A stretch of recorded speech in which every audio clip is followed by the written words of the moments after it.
Students, आज के class में हम पढ़ रहे हैं सिंटेक्स के रूल नंबर 7 को। रूल्स नंबर 7 काफ़ी इंपॉर्टेंट बच्चों, इसको याद रखोगे तुम लोग। इसमें कहता है कि यदि किसी वाक्य में सब्जेक्ट की जगह पे एवरीवन का मतलब होता है प्रत्येक, समवन इसका अर्थ होता है कोई एक, नो वन अर्थात कोई नहीं, नोबडी अर्थात कोई नहीं, एवरीबडी मतलब हर कोई। ये सभी वर्ड मीनिंग्स याद करके रखोगे बच्चे तुम लोग। क्या क्या आता है ठीक समझते जाओ। उसके बाद फिर से हम पढ़ते हैं। नोबडी कोई नहीं, एवरीबडी हर कोई, और उसके बाद फिर लिखा है समबडी का मतलब हो गया हमारा बच्चे, हाँ समझेंगे, ये इधर उधर भाग रहा है। हाँ समबडी, तो समबडी का मतलब होता है कोई। उसी तरीके से समबडी का मतलब होता है कोई, वन का मतलब होता है कोई। अगर इसमें से कोई भी शब्द दिया हो, याद रखेंगे इत्यादि शब्द दिए गए हों तो उसके साथ हमेशा सिंगुलर वर्ब का प्रयोग करेंगे। फिर से एक बार मैं बता दूं, यहाँ पर अगर मान लो दिया है वाक्य में everyone, someone, no one, nobody, everybody, somebody, one, इसमें से कोई भी शब्द दिया हो तो उसके साथ हमेशा सिंगुलर वर्ब का प्रयोग करते हैं। सिंगुलर वर्ब जैसे कि तुम्हें यहाँ पता होना चाहिए बच्चे, यहाँ पे देख लो, वाक्य अगर कहता है एवरीवन, यहाँ देख रहे हैं हम लोग, कह रहा है कि एवरीवन डैश, यहाँ डैश हो गया प्लेइंग, माने हर कोई प्लेइंग खेल रहा है। तो अगर ईज एम आर में से प्रयोग करना होगा तो ईज प्रयोग करेंगे, वाज वेयर में से प्रयोग करना होता तो वाज का प्रयोग करते। लेकिन वाज वेयर का प्रयोग करते अगर कोई पास्ट टेंस का कोई वर्ड यहाँ दिया रहता तब प्रयोग करते। उसी प्रकार अगर दिया है समवन डैश देयर, माने कोई वहाँ था, तो इस तरीके से यहाँ हमने क्या प्रयोग कर दिया जी, वाज का प्रयोग कर दिया। ईज एम आर में से हम इसके साथ ईज का प्रयोग करते हैं। नोबडी के बाद डैश देकर अब्बू का अगर दे देता है तो नोबडी के साथ हम हमेशा हैज़ का प्रयोग करेंगे। याद रखेंगे, हैज़ है में से हैज़ का प्रयोग करेंगे, हैड रहता है तो हैड ही प्रयोग कर देंगे। तो नोबडी माने किसी के पास नहीं है अब्बू किताब, तो किसी के पास किताब नहीं है माने कोई नहीं किताब रखता है, तो इसलिए हमने क्या प्रयोग किया, हैज़ का प्रयोग किया। नोबडी इज अ बुक नहीं लिखेंगे हम लोग, क्योंकि नोबडी इज अ बुक का मतलब होता है कोई व्यक्ति किताब नहीं है, यहाँ हैज़ का प्रयोग करेंगे। उसी प्रकार इसमें और भी दिया हुआ है बच्चों, इसे तुम पढ़ते जाओगे। एवरीबडी दे दे, नोबडी दे दे, समबडी दे दे, एनीबडी दे दे, इसमें से कोई भी रहे तो उसके हैप्पी जो दिया एवरीबडी डैश हैप्पी, तो यहाँ हम क्या प्रयोग करेंगे, ईज का, क्योंकि हर कोई क्या है, खुश है। समबडी वाज देयर माने कोई व्यक्ति वहाँ था, देयर माने यहाँ पे हो गया है वहाँ। तो इस तरीके से बच्चों फिर से मैं बता दूँ कि यदि किसी भी वाक्य में, इसे याद रखेंगे पूरा, मैं एक एक करके पूछूंगा बताओगे। Everyone, someone, no one, nobody, everybody, nobody, somebody, one इत्यादि कोई भी वर्ड दिया रहे तो इसके साथ हम हमेशा सिंगुलर वर्ड का प्रयोग करते हैं। वही नहीं बच्चे, इसके साथ और है, जैसे ईच का मतलब होता है प्रत्येक, एवरी का मतलब होता है हर एक, ईदर का मतलब होता है या तो, और नीदर का मतलब होता है ना तो। याद रखेंगे ईदर के साथ हम ऐसे लिखते हैं, इसको कई लोग आइदर बोलते हैं, लेकिन हम पढ़ेंगे ईदर और। उसी प्रकार इसमें हम पढ़ेंगे नीदर नॉर। ईदर के साथ हमेशा और का प्रयोग करते हैं और नीदर के साथ नॉर का प्रयोग करते हैं।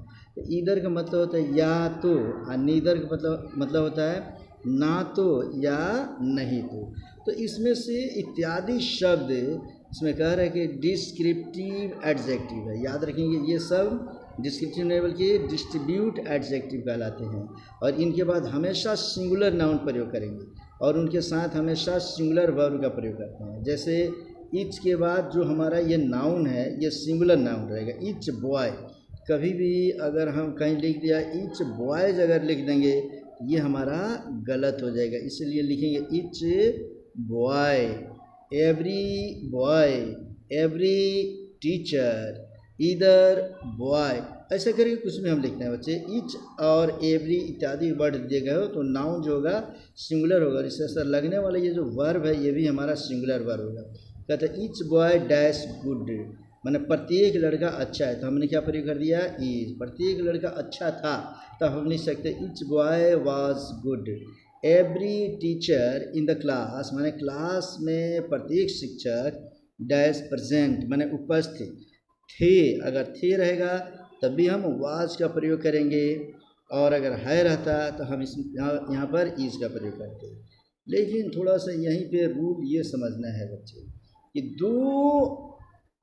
दो सिंगुलर सब्जेक्ट एंड से जुड़े हैं तथा दोनों के पहले एवरी, ईच या नो का प्रयोग हुआ हो तो उसके साथ में सिंगुलर वर्ब का प्रयोग करते हैं। माने जैसे ही हम एवरी शब्द देख लेंगे, ईच देख लेंगे, नो शब्द देख लेंगे, तो इन वर्ड्स के साथ लगने वाले जो भी वर्ड्स होते हैं हमेशा सिंगुलर होते हैं। जैसे यहाँ पे इसे समझेंगे हम लोग, कहते every man and every woman has equal right, प्रत्येक आदमी और प्रत्येक औरत के पास, हैज माने के पास या रखना होता है, इक्वल राइट माने समान अधिकार होते हैं। और इसी प्रकार each boy and each girl, याद रखेंगे पहले एंड से जुड़ने वाले दो नाउन हो तो उसके साथ प्लूरल वर्ब हम लगाते थे, लेकिन यहाँ पर ईच शब्द आ गया तो ईच के वजह से, एवरी के वजह से जो इसके साथ नाउन लगेगा सिंगुलर नाउन लगेगा, और एंड से जुड़ने के बावजूद भी इसके साथ हम सिंगुलर वर्ब प्रयोग करते हैं तो इज प्रयोग हो गया, इज़ रेडी नाउ। माने ईच बॉय एंड, ये देखो each boy and each girl is ready now, माने प्रत्येक लड़का और प्रत्येक लड़की अब तैयार है, ऐसा प्रयोग करेंगे। उसी प्रकार कहते हैं एवरी हाउस एंड, कहता है इसमें सेल्फ, SELF का प्रयोग करेंगे, डैश सर्च, माने प्रत्येक घर और अलमीरा जो होता है वह खोज लिया गया, माने सर्च माने खोज लिया गया। इस तरीके से रूल नंबर 7 हमारा कंप्लीट होता है बच्चे। रूल नंबर 7 के साथ ही रूल नंबर 8 इसी से मिला जुला है, इसीलिए हम रूल नंबर 8 भी पढ़ेंगे। रूल नंबर 8 काफ़ी इंपॉर्टेंट, पहले हम इसको समझते हैं बच्चे। यदि किसी भी सेंटेंस में ईच ऑफ का मतलब होता है में से प्रत्येक, एवरी ऑफ माने में से प्रत्येक, हर एक, अगर कहे ईच ऑफ बॉयज माने लड़कों में से प्रत्येक, ईच ऑफ गर्ल्स लड़कियों में से प्रत्येक, ईच ऑफ स्कूल से इस अर्थात विद्यालयों में से एक, एवरी ऑफ माने में से हर एक, तो ऐसा कोई भी अगर वर्ड रहे, या इसी के साथ मैं बताता हूँ, यहाँ पे देख लो ईदर ऑफ माने में से कोई, नीदर ऑफ में से कोई नहीं, वन ऑफ का मतलब होता है में से कोई एक। अगर इसमें से कोई भी अगर नाउन का इसके बाद अगर कोई, हमेशा जो नाउन प्रयोग करते हैं वह नाउन हमेशा प्लूरल नाउन का प्रयोग होता है। Each of boys, each of girls, every of boys, every of girls, either of boys, either of girls, ऐसा प्रयोग करेंगे। परंतु उसके साथ हमेशा सिंगुलर वर्ब का प्रयोग किया जाता है, काफ़ी इंपॉर्टेंट, इसको भूलना नहीं है। यहाँ पे देख लो बच्चे, थोड़ा सा मैं एग्जांपल लिखवाया हूँ, देख लो।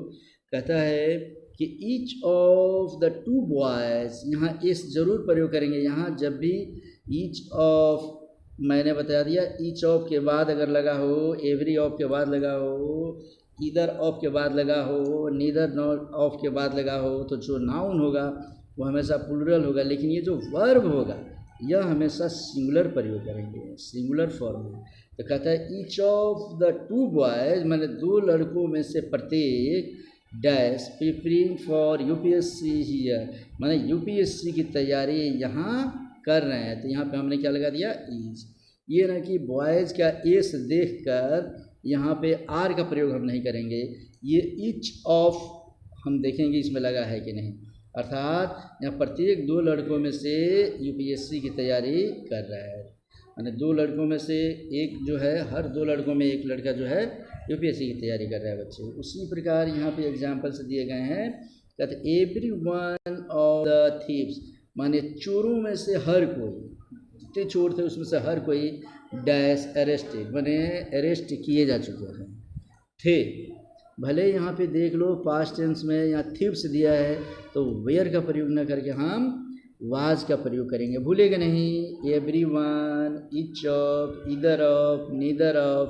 और देख लो ईदर ऑफ यहाँ पे दिया है बच्चे, वन ऑफ दिया हुआ है, वन ऑफ माई फ्रेंड्स होगा, वन ऑफ माई फ्रेंड नहीं होगा।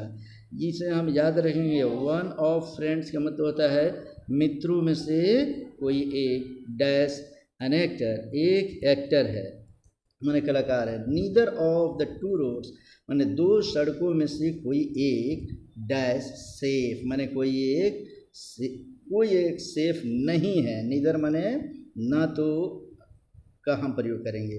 इस तरीके से रूल नंबर 7 और 8 पढ़ चुके हम लोग। अब इसका अगला रूल फिर नेक्स्ट वीडियोज़ में हम पढ़ेंगे।